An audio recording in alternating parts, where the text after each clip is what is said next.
Magkano nga ba ang nagastos ko sa pagpunta ko dito sa Japan? Ano-ano nga ba ang mga binili ko? Ano-ano mga ba ang mga pinaggastusan ko? At saan napunta lahat ng perang yon? Ito mga tropa, dito mo malalaman ang sagot na yon. Tapusin nyo ang video na to para malaman nyo kung saan napunta lahat ng perang yon.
Okay. Teka lang, lagay ko to. A few moments later.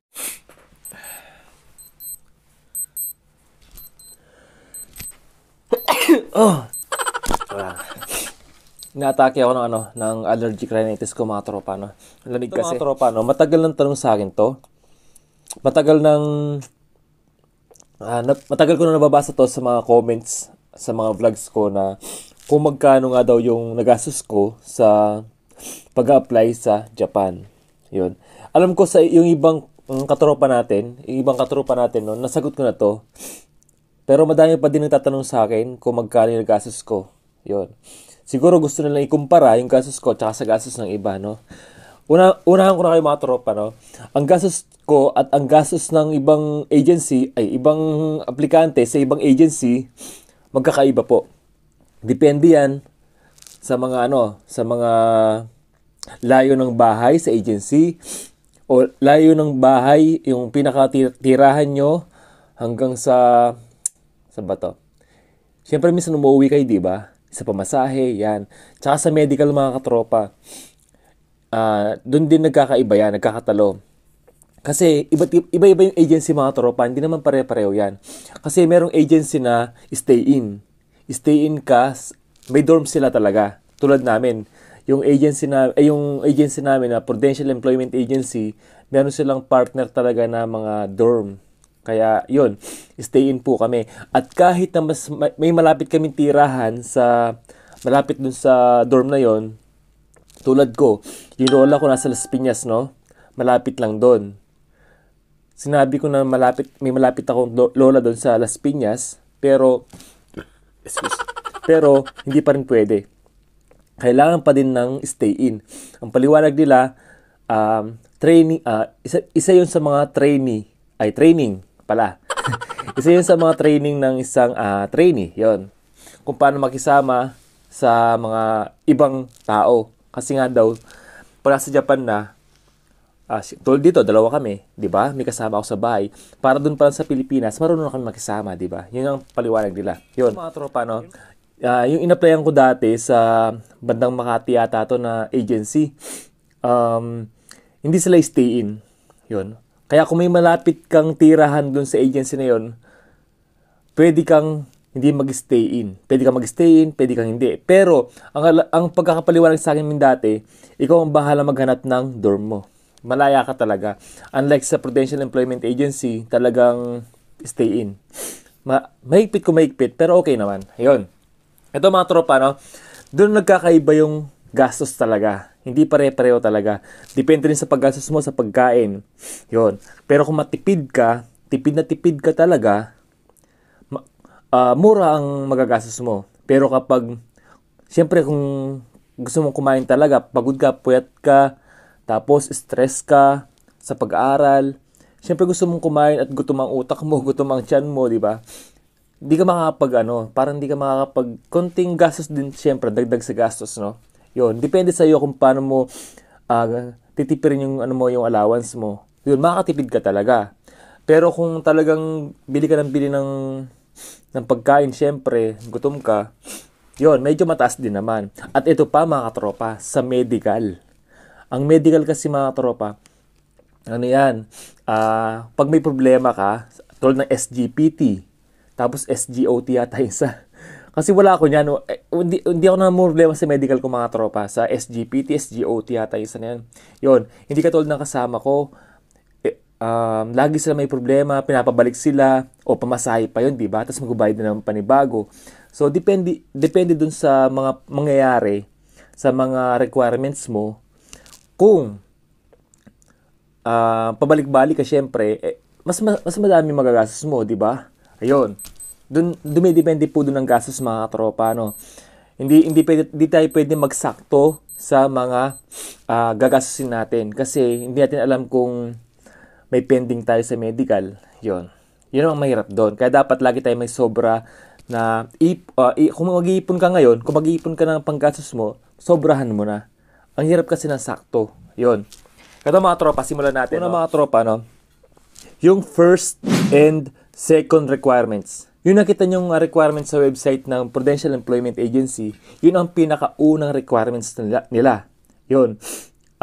Siyempre, kukunin mo lahat ng requirements na yun. Di ba? Gastos na naman yon, bayad sa mga ganyan, NBI, mga ganyan, di ba? Yung PSA birth certificate mo, syempre lahat na may bayad dyan. Pamasahe mo pa, di ba? Yun. Then, yung second requirements. Yung second requirements, mga tropa, konti na lang to, pero napakahirap din kunin ng iba. So, kabilang dito yung yung sa second requirements, kabilang dito yung yun yung sending company. So, mamaya natin itackle yung sending company, no? Pero kasama sa second requirements yun. Yun. Tapos, yun, first and second requirements. Yun, gastos din yun. Magastos din yan. Yun. Siyempre, ang pinakakailangan natin pamasahe at pagkain. Kapag nag-apply ka, hindi ka naman pwedeng walang pamasahe. Hindi ka naman pwedeng maglakad. Di ba? Hindi ka naman pwedeng libre. Wala nang libre sa Pilipinas ngayon. Di ba? Siyempre, pag nag-apply ka, gutom ka. Hindi ka pwedeng hindi kakain. Wala kang may sasagot sa mga screening. Wala kang may sasagot sa pag-interview ka dun sa agency. Kasi may final interview yan. Tapos may exam pa yan mga tropa. Tulad ko, nag-exam ako. Maaga ako pumunta sa agency. Siguro nasa 7 a.m. Dun pa lang, 7 a.m. yata ako nakarating doon. O 6 a.m. Basta maaga dun. Maaga ako nakapunta. Ngayon, nung agad, tuloy-tuloy na yun mga tropa, no? Pati exam. Kaya kapag hindi ka kumain ng umaga, tapos mag-exam ka, ang haba-haba ng exam. Tapos, madali ang exam, no? Exam ng agency, madali lang. Tapos, paano pag walang laman ng tiyan mo, pati utak mo, hindi ka makapag-iisip, di ba? Kaya kailangan mo nang kumain, di ba? Yun, pamasahe at pagkain. Kailangan yan mga tropa, no? Tuloy-tuloy kasi yan. Kaya dapat handa ka. Hindi pwedeng gutom ka. Kasi, hindi ka pwedeng umalis sa pila, kailangan talagang diretso yan. Kasi pag umalis ka sa pila, mauungusan ka ng kasunod mo, di ba? Hanggang sa mahuli ka na.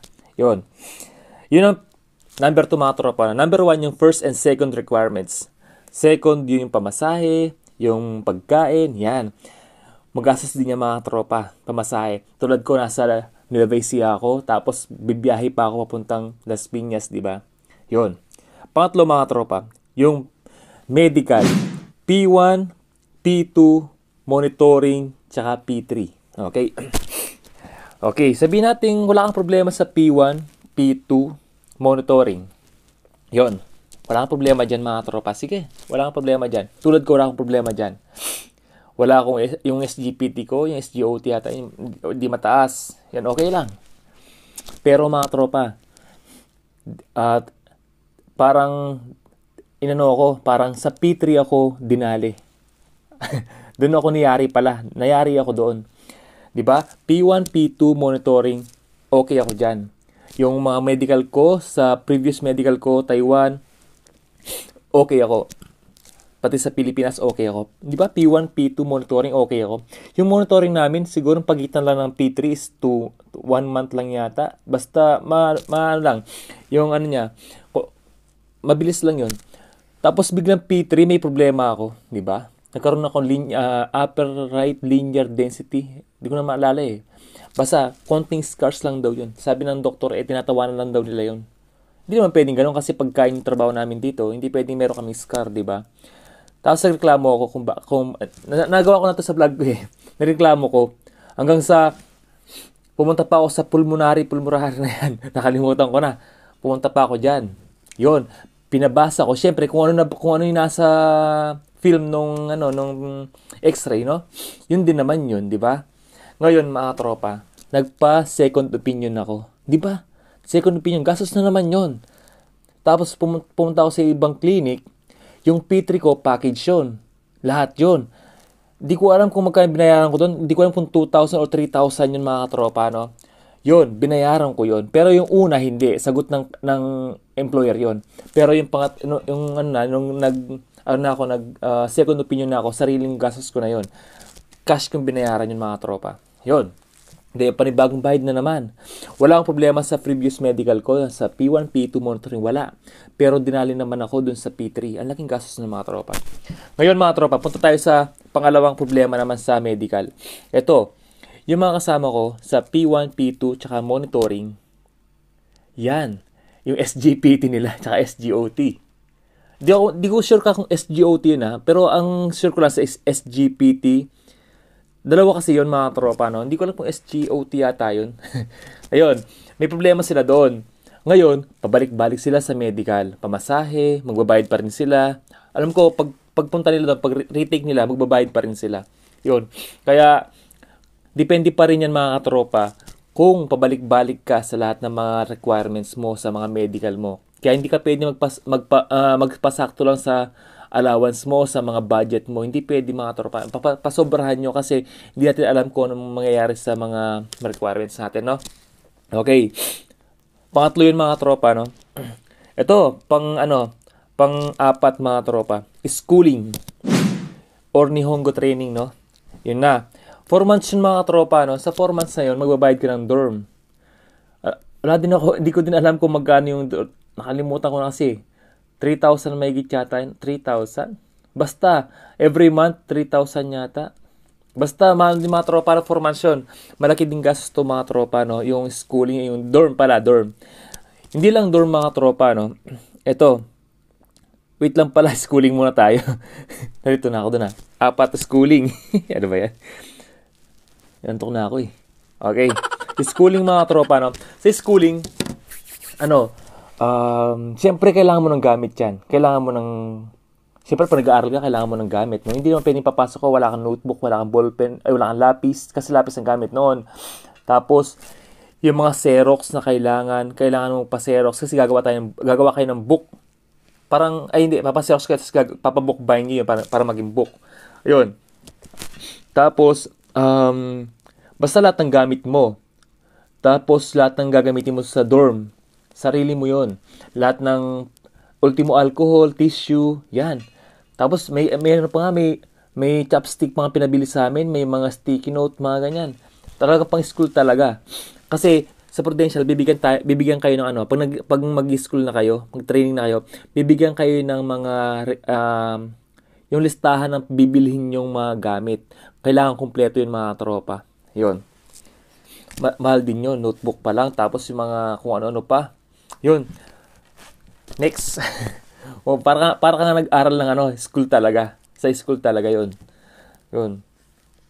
Tapos yung mga singilan pa sa school, marami yan mga tropa, no?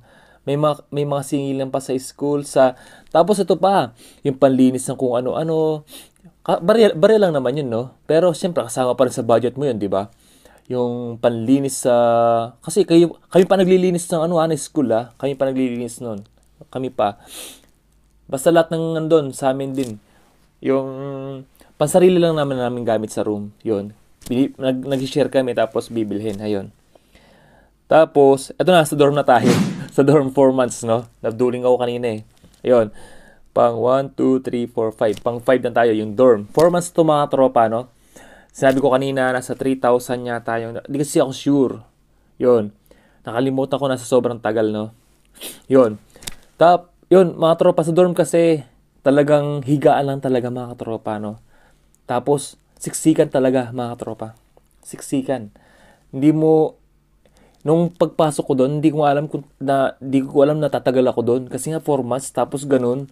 Siksikan talaga, sobra. Sobra. Tapos may surot pa. Yun. Hindi ko masisiraan yung dorm nila. Pero yun talaga ang totoo. Kasi hindi ko naman sila sisiraan kung totoo naman, di ba? Yun. Tapos, basta, yun. Yun yung binayad namin doon. 3,000 mahigit yata. O 3,000 sakto. Yun. Basta mahal yata yung pinaka-last month yata. Binayaran namin. Yun. Sabihin natin 3,000 lang mga tropa. No? 12,000. Pero 12,000 mahigit yun. Sa 4 months. Ayun. Diba? Halaki din, diba? Yun. Pang 6. 1, 2, 3, 4, 5, 6. Ito mga tropa, no? 6. Yung foods na tayo. Sa foods, 4 months tayo mga tropa doon. Tapos, ang pagkain doon mga tropa, 35 pesos.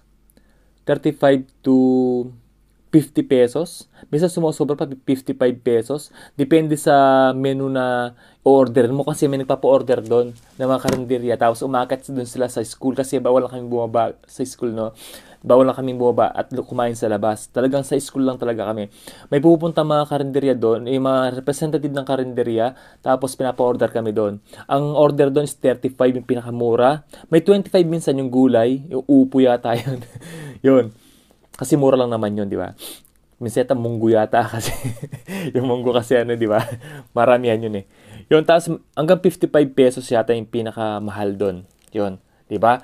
Kaya kung minsan wala nang pinakamura is nasa 35, mga ganun, 40, ganyan yung pinakamura doon minsan. Paano kapag 50 lahat yung mura, di ba? Basta may mura doon, 35 to 50 yung bayad sa kain diyan sa umaga tsaka sa tanghali. Gabi din, mga tropa. 3 beses yun. Yun.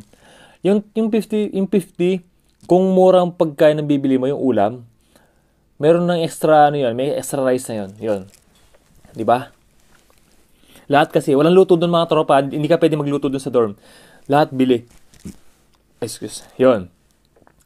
2, 4, 6. Okay, 7 na tayo. Ito na tayo sa sending company. Sending company mga tropa, ang hirap nito. Sobrang hirap ng sending company. Siyempre, sino ba namang company na magpapahiram sa'yo ng DTI, no? Ng mga permit nila, no? Ng mga information nila, no? Siyempre, kahit naman ako may company, hindi ko basta-basta pagkakatiwala lahat ng mga permits namin, di ba? Di ba? Oh. Ngayon, mga tropa, ang gastos niyan. May makita ka. For example, may nakita ka, no? Tapos, kailangan mong mag-provide ng mga for example, yung company na hindi naman ganun ka-established, no? Tama ba? Basta, hindi siya well-established. Simpleng, for example, siguro, family business, no? Hindi naman siya pwedeng pangit, walang pangalan.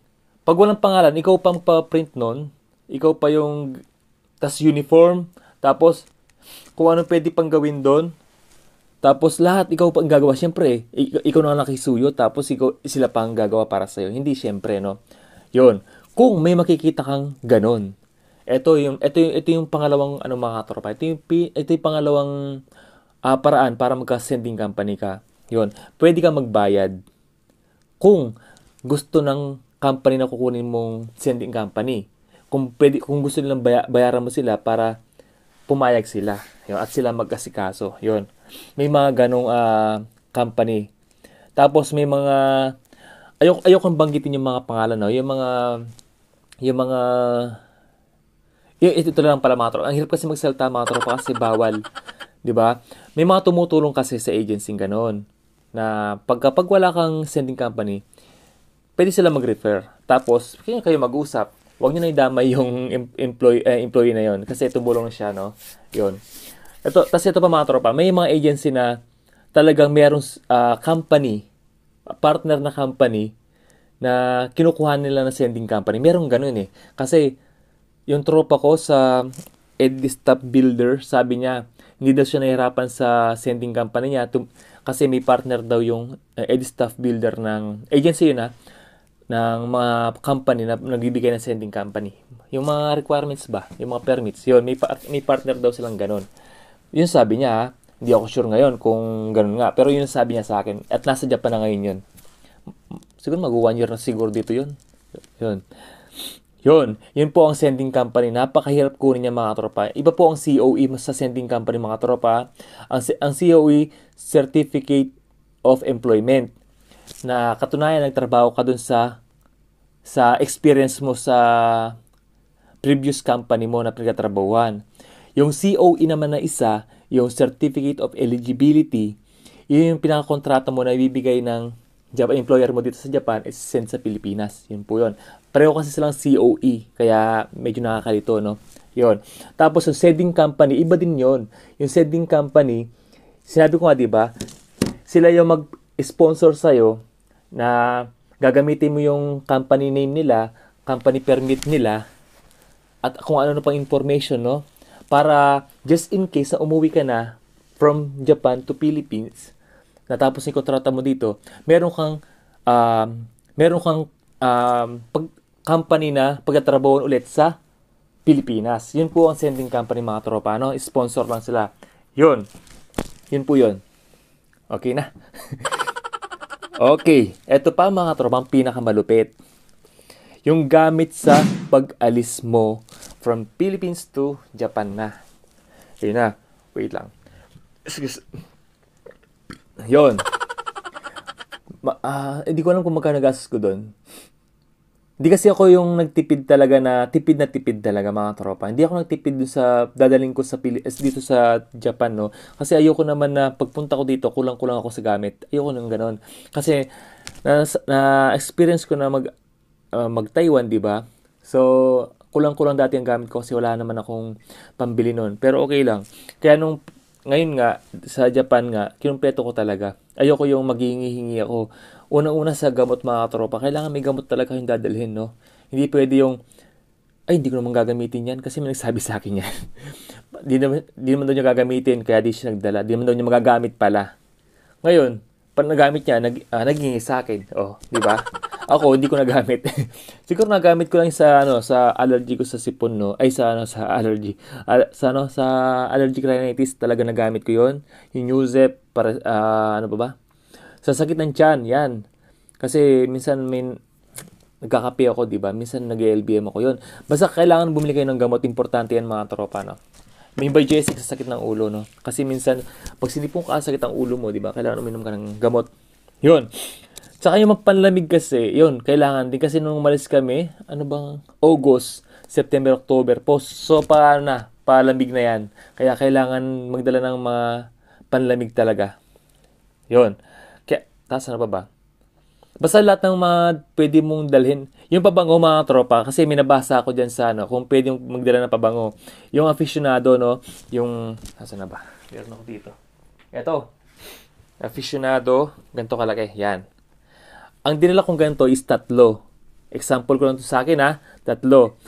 Hindi ko siya dinala ng ganito lang. Siyempre may tendency na mabuksan yan, mabasag yan. Binalutan ko to binalutan ko talaga siya ng tape muna. Tinape ko yan buo, tapos ibinalot ko sa mga tuwalya, ganyan sa damit ba na malambot na tingin ko kapag nabangga hindi siya mababasag. Yun, pwede naman yun. Yun. Tapos ano pa ba? Basta yung gamit mo na tingin mo gagamitin mo talaga. Yung basta yung panglamig ba, yung sweatshirt, mga ganyan, pag sa trabaho. Tapos yung mga ganito, yan. Kung winter na. Yun. Kaya madami kami nagastos noon sa pagbili ng mga gamit paalis sa Pilipinas. Tapos mga tropa, no, kapag natapos yung aral mo 4 months, no, meron ka pang magre-refresh ka pa. Kung sa Prudential, no, yun kasi yung sa akin sa Prudential. After ng 4 months, uuwi ka. Nag 1 week yata kami, 1 week mahigit, o 1 week lang yung bakasyon namin. Tapos, nag-refresh na kami, pumasok kami ulit. Tapos, hanggang sa pag-alis na namin yun. Nag-refresh kami kasi siyempre nag 1 week vacation kami. Ni Honggo ba naman, pag hindi mo nagagamit yan, nakakalimot talaga kaming, lalo na kami, no? Lalo na ako, nakakalimot talaga ako. Kaya, nag-refresh ulit kami. 2 weeks yata, no? 1 week mahigit. Yun, nag-refresh kami. After nun, nang-refresh, yun na, flight na namin, papunta dito. Yun. Tapos, wala na kami gastos dito, no? Meron kami allowance dito. Yun. Kaya, ang ginastos lang na gamit, yung gagamitin lang talagang personal dito. Yun lang dinala kong gamit talaga. Yun. Ay mga tropa, no? Sana nasagot ko yung tanong mo. Ay, wait lang pala. Meron pa pala. Magkano pa yung total? Ay, nako, Diyos ko, Marimar. Ang total ko pala mga tropa na ginastos. Ang dami ko sinabi pero yung total di ko nasabi, no? Ayun. Ang pinakagastos ko pala mga tropa, nag-range siya ng 70,000 to 100,000 pesos. Yun. Yung 70,000, okay na yun.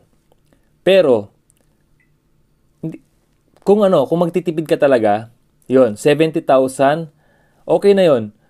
Pinasobrahan ko lang talaga kasi ako, lagi kasi ako umuwi nun. Kaya, 70,000 to 100,000 pesos po ang nagastos ko.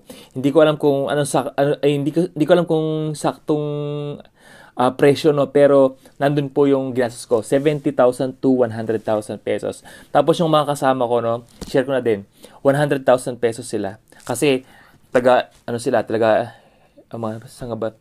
Ilocos. Taga Ilocos yung iba, Batangas, no? Yung iba Davao pa, no? Davao ba? Basta sa Bisaya, no? Kaya mas malaki nagagastos nila. Ako nasa 70,000 to 100,000 pesos. Yun. Ando na lahat mga katropa. Pati gamit ko dito. Yun. Lahat na yun. Ayun mga tropa, no?